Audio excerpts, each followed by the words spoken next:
Hello, welcome to session 2 of Growing Young, 6 Essential Strategies to Help Young People Discover and Love Your Church. My name is Jeremy Schulte. I'm the pastor at First Baptist Church. We're glad that you're on this journey with us as we seek to better connect with the young people in our church and also in our community. And so today's second session is called Empathize with Today's Young People. That will be the primary focus of our conversation today. Just to give you a quick idea of where we've been and where we're going, last week we talked about keychain leadership and the importance of empowering young people in our faith communities. Today we'll be talking about empathy. Next week we will talk about the importance of prioritizing Jesus' message. So once again, we're glad you're here.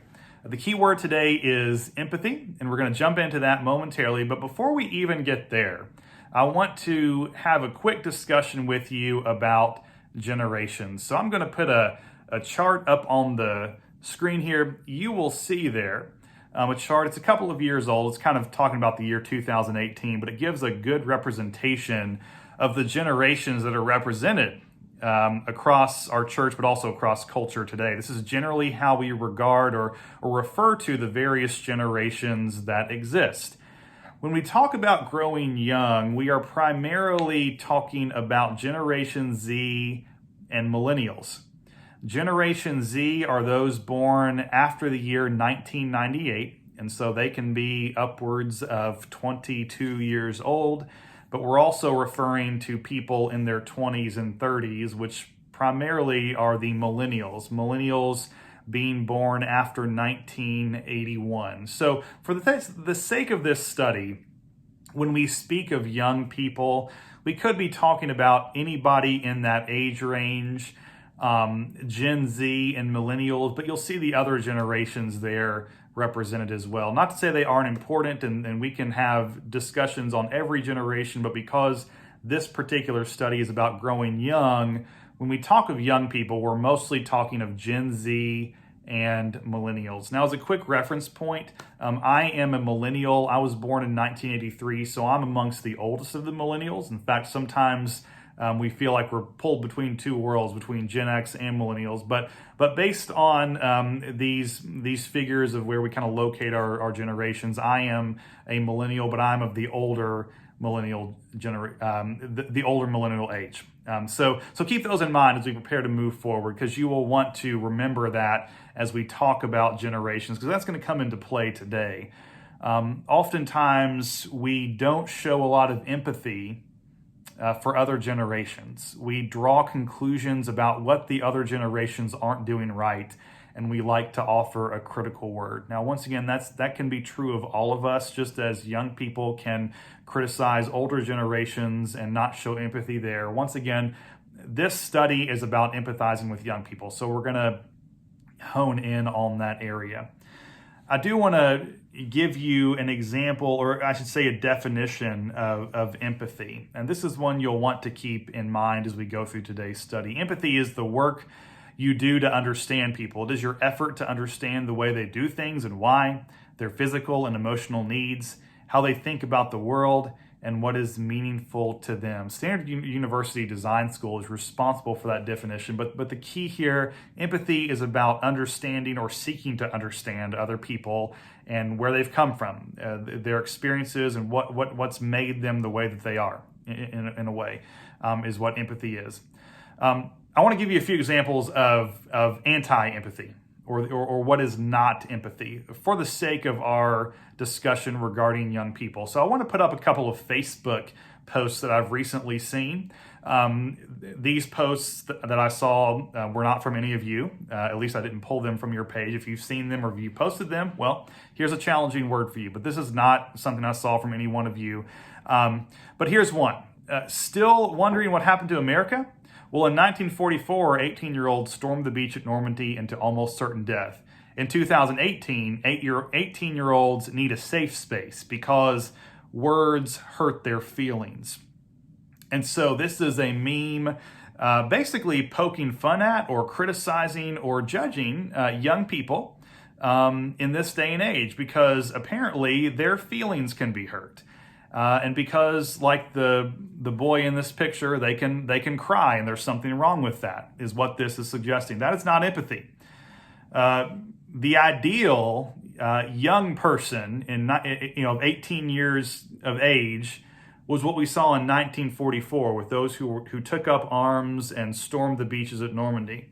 Now, this is, of course, not a criticism of that. Of course, we're thankful for that, and we admire those who went to war under such dangerous conditions. But our admiration for previous generations is not a license to criticize or judge the younger generations today. And it's something that I have heard and see in church life. What you're seeing here is the perfect example of not empathizing with today's young people. It's basically saying the older generations, they had it right when they were 18. The 18-year-olds today, they're just a bunch of whiny crybabies. And let's not even talk about the problems with this image that suggests that boys aren't allowed to cry or boys can't have their feelings hurt. There's tons of arguments, tons of problems with this particular image. But this is an example of what it means not to empathize with today's younger generation. The next slide I'll show you, I saw not too long ago. It says if the roles were reversed, this is of course referring to the pandemic, if the roles were reversed and younger people were more likely to die, our grandparents and parents would do absolutely everything to protect us. And so it's basically saying that young people are careless, inconsiderate. We don't care about the lives of our elders. But if it were the other way around, our parents and grandparents would do anything to help protect us. And by the way, I know my parents and grandparents would do anything to protect us, but the young people I know, they would do most anything to protect, their parents and grandparents. We're painting with a broad brush here because we're assuming that all young people are inconsiderate and don't care about the effects of the coronavirus. I would say anecdotally, and most studies suggest that there's not one age that is somehow right on this or wrong on this. That's not empathy for anyone to suggest that old people or older people, don't care about the coronavirus or that young people overwhelmingly disregard the effects of the coronavirus or younger people overwhelmingly do.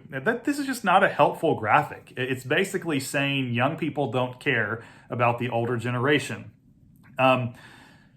So let me just say this real quickly because that old movie. I'm blanking now as we do the study. It's a Wonderful Life with Jimmy Stewart. We'll be watching that in a couple of months.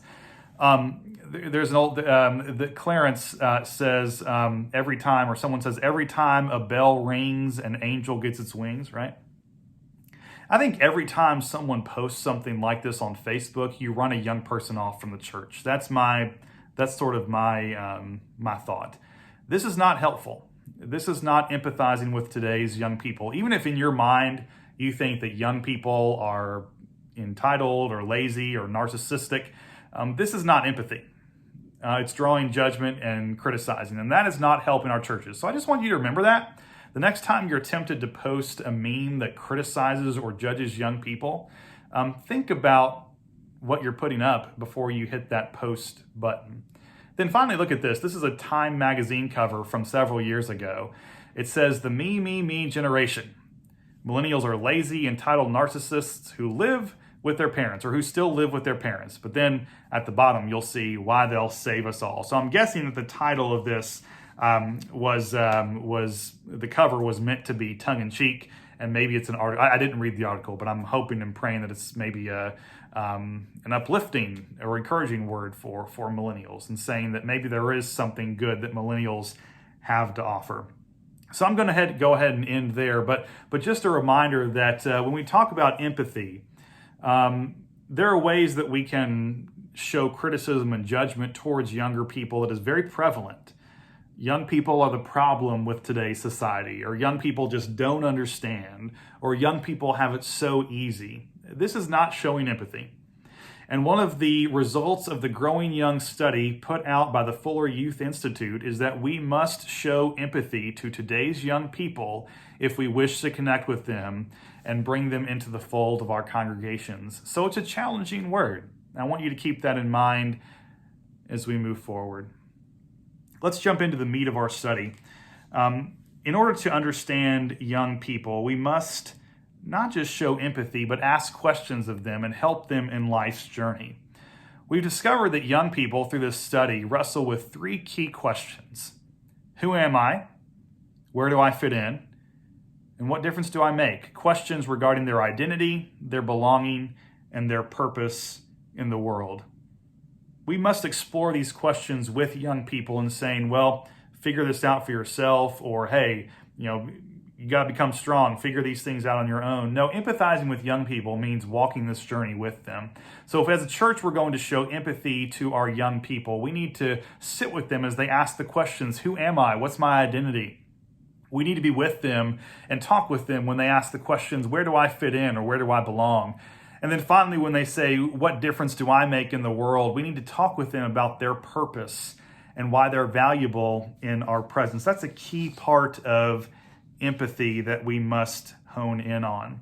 I also need to talk with you about adolescence and some changing dynamics regarding adolescence. This is an important part of the study. And as a brief aside, I will say, this is the chapter where you will want to have the book. This is a big, thick chapter about what it means to show empathy and how today's young person has changed from, for instance, a young person from 20 years ago or 50 years ago. So if you haven't ordered Growing Young, the book, I would suggest you do that, and we'll have notes for you to order that if you'd like to. But part of the discussion about empathy is about what adolescence is and showing empathy to those who are in a period of adolescence. This may be one of the primary reasons why it is difficult to empathize with young people, because there are generational differences about when adolescence comes into play and when it ends. So for instance, for my parents' generation, the boomer generation, adolescence ended or came into play much earlier than my generation. There have been shifts over time where young people are marrying later, they're having children later, they're becoming financially independent later. These used to be the common markers for reaching adulthood. Having a spouse, having children, being financially independent, having a steady job. All studies, not just the study with Growing Young, but all social studies are suggesting that these changes or these markers are coming 5+ years later. And so if 18 or 19 is traditionally the point at which we're supposed to become adults, add 5+ years to that. Early to mid-20s. Mid-20s probably more accurately are when we finally leave the years of adolescence, and maybe for some of us even later. Now already my guess is that some of you are saying, there's the problem, Jeremy. There's the problem with young people. They're just adolescents for too long. Well, adolescence isn't a choice. Adolescence is a cultural reality. Reaching adulthood is a cultural reality. In fact, when we read the Bible and we talk about boys becoming men or girls becoming women, we're usually talking about age 13. When we talk about the Christmas story, remember we're talking about Joseph and Mary getting married and Mary having a baby, and we all know that for the most part that's probably referring to a couple of teenagers. And so the question becomes, do you believe that that's the case for all time? Should our young people today become adults at age 13 or 14 and take on marriage, having children, steady job, being financially independent at age 13 or 14 like in the ancient world? I think most of you would say no. This is a shifting reality. Adolescence has extended into the 20s. Now, it'll be a separate study as to why. There are a lot of cultural realities, a lot of systematic realities of why that is the case. Right now, as we talk about empathy, the important thing is simply to realize and acknowledge it. Our young people's adolescence extends into the 20s. Once again, you may say, Jeremy, that's the problem with our society. Well, fine, if that's what you believe the problem with our society is, that is fine. But that is not empathy. If you would like to show empathy to young people, put the judgment and criticism aside and seek to understand where our young people are in life. Help them as they move into their 20s and they're still asking questions like, who am I? Where do I fit in? What difference do I make? Empathize with them and don't criticize them. You may have entered adulthood fully at age 18. Good for you. The studies show that young people's adolescence extends into their 20s. And so I'm driving that home a lot because that is something we have a hard time accepting as a society. It is where we are, whether you like it or not. So how are we going to show empathy to our young people? Here are some ideas for action and ways that you can show empathy to young people in the church. First of all, rewind your own journey. What was your own quest for identity and belonging and purpose like? Think about your own journey into adulthood. What helped you surge ahead? What helped bring you from adolescence to adulthood? What were the roadblocks for you in growing up? What held you back? Another idea for action is to stereotype no more. This kind of goes back to those Facebook posts I showed earlier. Don't stereotype young people. Don't stereotype millennials. Don't stereotype Gen Z. Yes, don't stereotype older generations either. I think that's a lesson across the board, but once again, this study is called Growing Young. Don't stereotype young people. Don't believe that the unemployed 25-year-old is lazy. Don't believe that the 20-year-old who has chosen to take a 1-year break from college is non-committal. Don't stereotype and believe that the 27-year-old who is unmarried is a loser. Or by the way, the 35-year-old or the 45-year-old who was unmarried is a loser. Don't assume that the 28-year-old living at home is codependent on their parents. Don't assume that teenagers are rebellious. These are all stereotypes, and we need to drop them now if we want to show empathy to our young people. Here's something else. You can dive deeper with one young person, maybe not even in the church, but if you have a young neighbor or even a young nephew or cousin or anything, make it a priority to ask questions about what they're struggling with and what they're dealing with as they seek to answer those questions about who they are and their identity. Ask why they take selfies. Ask about the apps they're downloading on their phone. Ask why you wear that particular line of clothing. Ask what you find appealing about that music, not from a critical example, but say, hey, I'm having trouble understanding how you can find this kind of music appealing. Help me understand. What do you like about this music? That's just an example. Dive deeper with a younger person. Also, here's something else you can consider. Don't leave singles feeling singled out. Now, we're getting into some very specific areas, but I think this is important as we talk about young people and the implications of being married or not married. Don't leave singles feeling singled out. Once again, it used to be that when you reached age 20 or your early 20s that, hey, you were married, so you move on. Well, people are not just choosing to be single for longer or perhaps forever, but that singleness is lasting longer in adolescence. So don't leave singles feeling singled out. Don't assume that the picture-perfect way to live as a person in this society is to be married with 2.5 kids. Don't leave the singles feeling singled out. On the flip side, for those who are married, for those millennials or young people who do become married, support their marriages tangibly. Once again, don't judge or criticize their marriage. Find ways to support them in their marriage. Marriage is just as much a challenge today as it always has been.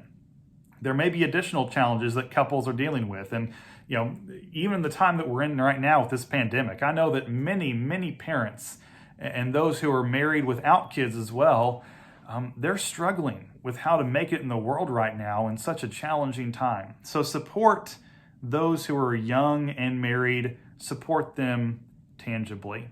Here are 3 closing questions you can consider as you take this study with you this week. Number 1, what are you personally doing to empathize with today's teenagers and young adults?